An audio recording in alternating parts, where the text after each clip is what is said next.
Nós temos o começamento de Expo Atia, evento aqui da uno, onde é membro e outra companhia de ati, membro de ati, outra companhia comercial de Aruba, por mostrar serviço e à vez mostrar produto Banda de SI também é companhia aqui, maioria de nós está buscando empregado, então é job fair e career fair onde nós invitamos todos os estudantes de Aruba para vir gratuitamente aqui para seguir de diferentes carreiras que tem na Aruba.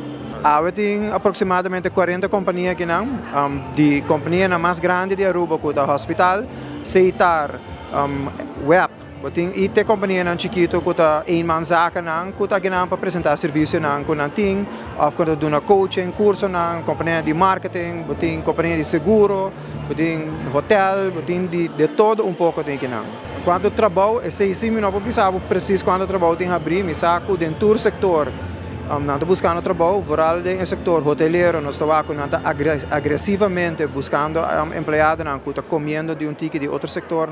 Pensei também nós sabemos que a iniciativa aqui para outro setor na Aruba também tem chance para buscar empregados de setting ameno, ainda não podemos aqui, mas não escutar de música, é full moderno, full inovativo.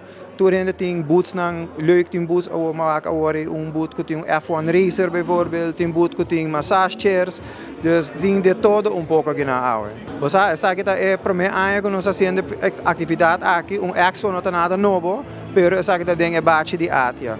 É um hobby trabalho, me espero que nós possamos com ele. Dus não sei se é algo anual ou algo cada 2 anos ou 3 anos, mas é algo que seguramente que a gente vai seguir e nós vamos com ele também para fazer algo assim que mais bem.